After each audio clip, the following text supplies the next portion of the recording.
What could drive someone to commit a brutal murder that shattered lives and left an entire community reeling? A chilling moment of horror no one saw coming. An unimaginable tragedy born from a seemingly insignificant mistake, spiraling into a nightmare that changed the destiny of a couple forever. This isn't just a story of crime. It's a tale of secrets buried for years, truths too dark to face, and consequences.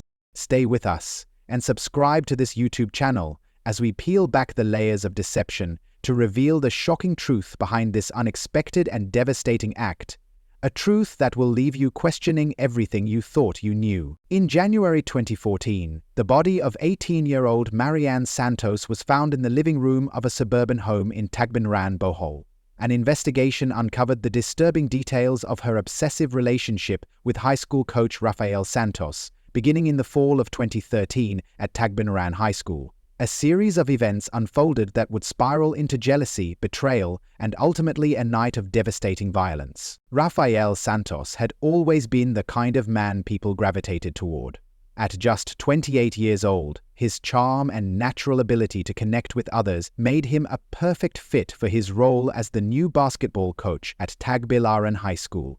His players admired him not just for his skills, but for how he seemed to truly care about their development, on and off the court. Rafael wasn't just their coach, he was their mentor, a figure they could look up to. Rafael's personal life seemed just as perfect as his professional one. He had recently married Hannah, his college sweetheart, in a beautiful ceremony on April 14, 2012. Hannah was a kindergarten teacher known throughout the town for her gentle demeanor and her love for children. Together, they had just moved into a cozy 3-bedroom house on the edge of Tagbilaran. The house wasn't large, but it was full of possibilities. Space for a nursery, a backyard for a swing set, and a future filled with the kind of love and warmth that Rafael and Hannah dreamed of. For Rafael, the transition to married life was both exciting and challenging. Balancing the demands of his new job and his commitment to Hannah required more energy than he had anticipated. Hannah, ever supportive, encouraged him to pour his passion into his coaching, assuring him that they would always find time for each other. They spent weekends decorating their home and talking about their plans for the future. Hannah even started collecting baby names, carefully jotting them down in a small notebook she kept by the bed. Marianne Santos, meanwhile, was living a very different life. At 17 years old, she was the star cheerleader of Tagbilaran High School.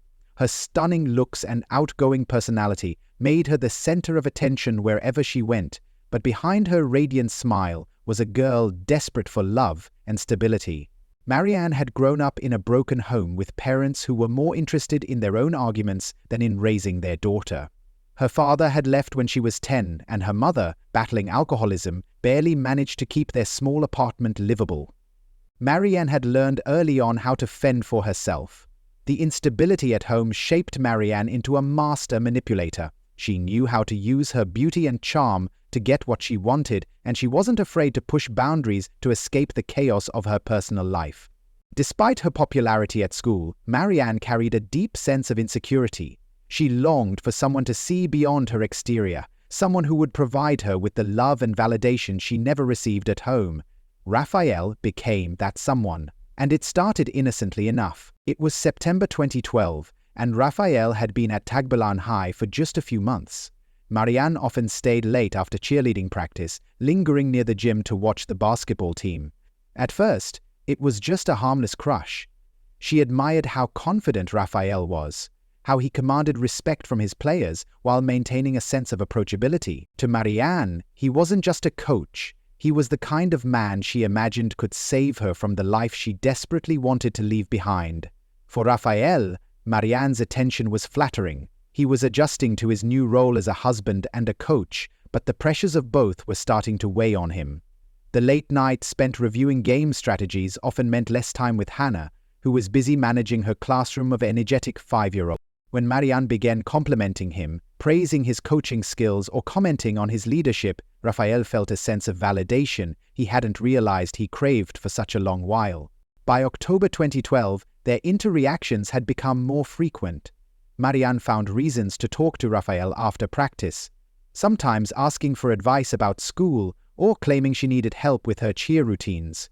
Rafael, caught off guard by her attention but unwilling to be rude, always obliged. Their conversations were initially light-hearted, but over time, they became more personal.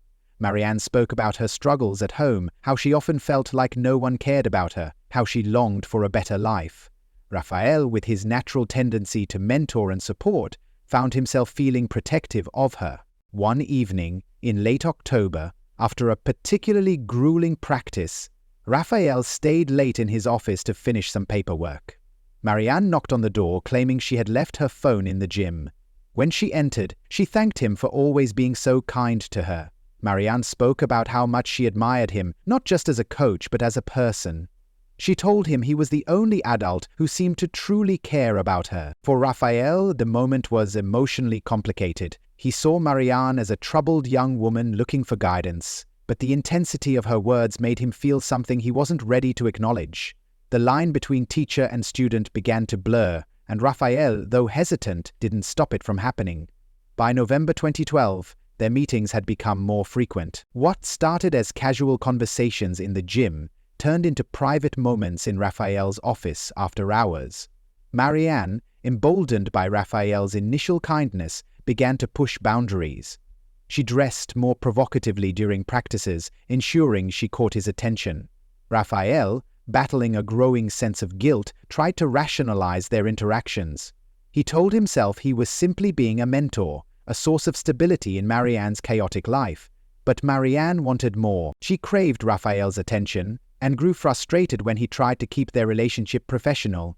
She began testing him, lingering longer after practice, accidentally brushing against him during conversations, and finding excuses to text him outside of school hours.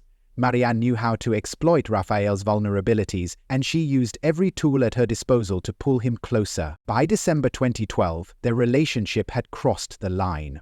Late one evening, after a home game, Raphael found himself alone in the gym with Marianne. The tension that had been building between them finally erupted in the quiet of the empty gym, with only the faint hum of the overhead lights. Raphael, overwhelmed by a mix of desire and guilt, knew he had made a terrible mistake, but the connection they shared was undeniable, and Marianne wasn't about to let him go. Their affair became a carefully guarded secret. They met late at night in Raphael's office or under the bleachers when they were sure no one else was around. Marianne was careful to maintain her image at school, but her obsession with Raphael grew stronger with each passing day. For Raphael, the affair became a source of constant inner turmoil. He loved his wife and hated himself for betraying her, but he couldn't seem to extricate himself from Marianne's grasp. By January 2013, the cracks in their secret began to show. Marianne grew increasingly possessive, often texting Raphael late at night and demanding his attention. She would ask probing questions about his marriage, fishing for signs that he was unhappy with Hannah. But Hannah was silently pushing Hannah to take more active part in their relationship. He started telling Raphael. Raphael, trying to salvage what remained of his conscience, began to pull away, but Marianne wouldn't allow it. For her, the affair wasn't just a fling, it was her lifeline, her escape from a life she despised. Marianne's obsession reached a breaking point when she noticed Hannah attending more of Raphael's games. The way he smiled at his wife, the pride he showed when introducing her to his players, drove Marianne into a jealous rage. She couldn't stand the thought of Raphael giving Hannah the love and attention she believed should be hers. The stage was set for a confrontation that would forever change their lives. What began as a reckless indulgence had become a dangerous entanglement, one that neither Raphael nor Marianne could control. What would Marianne do next, and how far would she go to keep Raphael by her side? By July 2013, life for Raphael and Hannah Santos seemed picture perfect. To the outside world, they were a young, beautiful couple with a promising future. Hannah, who had always been the backbone of their relationship, exuded grace and positivity despite Raphael's long hours as a basketball coach. She made it a point of duty to attend every game she could, her growing belly, a proud sign of the life they were building together. But underneath the smiles and loving gestures, Raphael carried a burden that grew heavier with each passing day. His affair with Marianne had spiraled out of control, morphing from a reckless mistake into a source of constant fear and anxiety. Marianne's obsession had become relentless. Her once flirtatious texts were now desperate messages demanding his attention. She would show up unannounced at the gym, waiting for him after practice, her eyes burning with a mix of anger and longing. Marianne's world revolved entirely around Raphael. Her obsession consumed her, fueled by the emptiness of her own life. She had no family to turn to, no true friends to confide in. Her grades began to slip, and her attendance at cheerleading practice became erratic. Marianne's coach grew concerned, but Marianne brushed off the questions with vague excuses. On August 14, 2013, everything changed during a game at Tagbilaran High. Hannah made an unexpected appearance. She wore a loose-fitting dress that barely concealed her growing baby bump. Raphael spotted her in the stands and couldn't help the smile that spread across his face. To him, Hannah was a beacon of light in his dark and complicated world. Marianne, standing on the sidelines in her cheerleading uniform, saw the exchange and felt a surge of uncontrollable rage. Marianne couldn't comprehend how Raphael could still love his wife when she had risked everything for him. She hated the way his face lit up for Hannah, the way his gaze lingered on her even as he coached the game. That night, when Hannah approached Raphael to congratulate him after the game, Marianne stood in the shadows watching them with a clenched jaw and trembling hands. The announcement of Hannah's pregnancy, made casually to a group of players and their families after the game, was the final blow. Marianne left the gym abruptly, slamming the door behind her as she fought back tears. To her, the pregnancy was a betrayal, a permanent symbol of Raphael's love for his wife and the life he was building without her. From that moment on, Marianne's thoughts became consumed with one goal: removing Hannah from the picture. Raphael, oblivious to the storm brewing in Marianne's mind, decided it was time to end the affair once and for all. On August 20, 2013, after a late practice, he called Marianne into his office.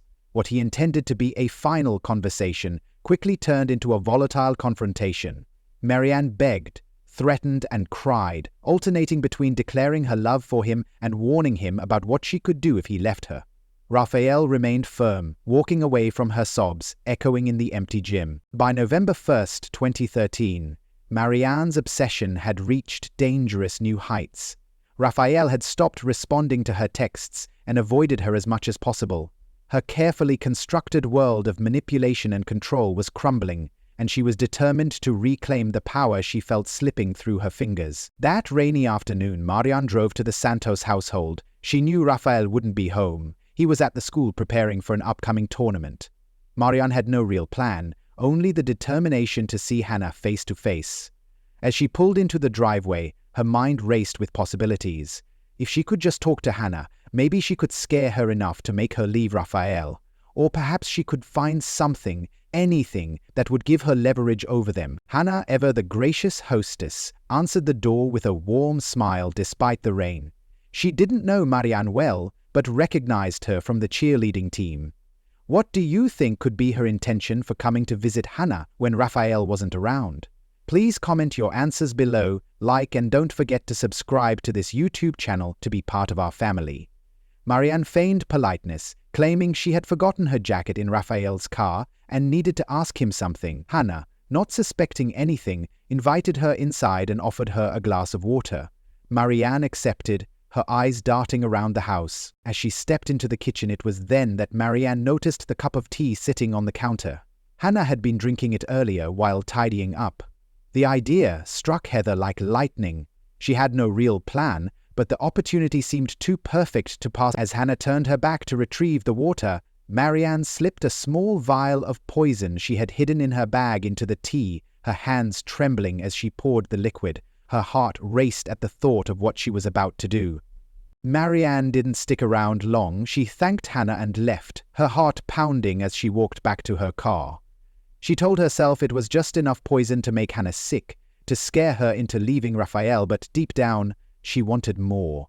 She wanted to erase Hannah from Raphael's life entirely. Later that evening, Hannah began to feel unwell. At first, it was just a dull ache in her stomach, but by midnight, the pain had become unbearable. Raphael rushed her to the hospital, panic etched across his face. The doctors worked quickly, but the damage was done. Hannah had suffered a miscarriage, and the baby they had dreamed of was gone. Raphael was devastated, but his grief quickly turned to suspicion. Something about the timing felt off. Marianne had been at the house earlier that day, uninvited and unexpected. The thought dawned at him, but he had no proof. When he confronted Marianne the next day, she denied everything, her expression cold and unyielding. She warned him that he hadn't seen what she was truly capable of. Raphael didn't know how to protect his wife from the growing storm, but he knew one thing for certain: Marianne wasn't going to let go without a fight. By January 2014, the lives of Raphael, Hannah, and Marianne were already in shambles, though the world around them remained oblivious. Marianne's obsession had reached its breaking point. Her once charming and flirtatious demeanor had become erratic and unhinged. At her 18 years old, Marianne had become consumed by her fixation on Raphael, seeing him not as a person but as a possession, a life raft in the storm of her broken world. She felt betrayed, not only by Raphael's rejection, but by Hannah's continued presence in his life, a presence that symbolized everything Marianne believed she could never have. Raphael, meanwhile, was living in constant fear. He had distanced himself as much as he could from Marianne after the poisoning incident, but knew deep down that she was a threat. He hadn't told Hannah the full extent of the affair, trying to shield her from the worst of it, but the guilt weighed heavily on him. Raphael had grown quieter, more withdrawn. He threw himself into his coaching, often taking on extra practices or games to avoid facing the crumbling remains of his personal life. Hannah, still recovering from the loss of their baby, noticed the distance but attributed it to grief. By early January, she had begun to rebuild herself emotionally, leaning on her parents and close friends for support. She spent her days preparing their home for a fresh start, hoping that the arrival of spring might bring a sense of renewal. She was determined to repair her marriage, unaware of the true depth of Raphael's betrayal or the danger lurking in the shadows. Marianne, however, could not move on. For her, the months following the poisoning had been a blur of rage and despair. She spent hours scrolling through Raphael's social media, analyzing every post and photo for signs of happiness with Hannah. The sight of the couple together fueled her growing hatred. By January 10, 2014, Marianne made a decision. If she couldn't have Raphael, no one could. On the evening of January 15, 2014, Marianne put her plan into action. She knew Raphael would be away coaching and away, leaving the house empty except for Hannah. Armed with a handgun she had stolen from her stepfather months earlier, Marianne drove to the Santos home. The neighborhood was quiet, the street lights casting long shadows over the suburban lawns. She parked a few houses down and walked the rest of the way. The cold air was biting at her skin as she rehearsed what she would say to Hannah. Breaking into the house was easier than Marianne had anticipated. The back door had been left unlocked, a mistake Hannah often made in her small, trusting community. Inside the house was warm and still, a stark contrast to Marianne's chaotic mind. She wandered through the living room, her fingers brushing over picture frames on the mantel. Each photo of Raphael and Hannah smiling together only deepened her resolve. Marianne didn't have to wait long. At around 8:45 p.m., Hannah returned home, her arms full of groceries. She was startled to find Heather sitting in the living room, but her natural politeness kept her from reacting harshly. Marianne's calm exterior quickly dissolved into anger, and she began accusing Hannah of ruining her life. Hannah was confused and scared, but she tried to reason with Marianne, keeping her voice steady. As she backed toward the kitchen, Marianne followed, pulling the gun from her jacket. The sight of the weapon changed everything. Hannah's fear became palpable, but she kept her composure. She knew she needed help and, thinking quickly, reached for her phone on the counter, pretending to fumble with it. She managed to dial 911 and whispered her address before Marianne realized what she was doing. When Marianne heard the faint voice of the dispatcher on the other end of the line, her panic erupted. She grabbed Hannah by the arm and pulled her into the living room, yelling at her to sit down. Hannah complied, her heart racing as she tried to think of a way to escape. The minutes felt like hours as they waited for the inevitable arrival of the police. At 9:03 p.m., the sound of a siren filled the air. Marianne's desperation turned to fury. She accused Hannah of calling the police, waving the gun erratically as she paced the room. When the first police car pulled into the driveway, Marianne's erratic behavior escalated. She fired a shot, grazing Hannah's shoulder. The pain was sharp and immediate, but Hannah used the chaos to crawl behind a couch, shielding herself as best as she could. Her heart was pounding. She exerted herself as best as she could. The police, hearing the gunshot, moved quickly. They shouted commands from outside, trying to negotiate with Marianne, but she was beyond reasoning. Marianne barricaded herself in the house, firing wildly at the officers. In the chaos, one officer was struck and killed, a 32-year-old father of two, whose life was also claimed by this tragic night. By 9:20 p.m., the standoff reached its climax. The police stormed the house, their movements swift and decisive. Marianne fired at them, her shots wild and panicked. The officers returned fire, and Marianne was struck multiple times. She collapsed in the living room, her blood pooling on the hardwood floor, her obsession and rage extinguished in an instant. The events of January 15, 2014, left the Tagbilaran community in shock. The once quiet neighborhood became a crime scene, the flashing lights of police cars illuminating the tragedy that had unfolded. News of the murder spread quickly, and within hours, Raphael's affair with Marianne was exposed. The revelation destroyed Raphael's reputation. Parents withdrew their children from his team, demanding his resignation. Though Raphael cooperated fully with the investigation, admitting his role in the events that led to the tragedy, the public viewed him as complicit. By February 2014, Raphael had resigned from his position and disappeared from public life, retreating to an unknown location to escape the scrutiny. Hannah survived her physical injuries, but struggled to recover emotionally. By March 2014, she had moved back in with her parents, filing for divorce shortly after. The betrayal and trauma were too much for her to bear, and she could no longer see a future with Raphael.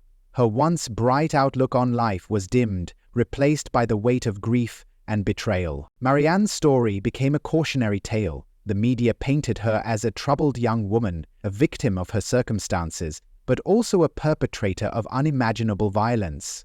Debates about mental health, accountability, and the ethics of relationships between teachers and students raged on, but for those who knew her, Marianne remained a symbol of how unchecked obsession and despair could spiral into tragedy. The Santos home, once filled with hope and promise, stood empty for months.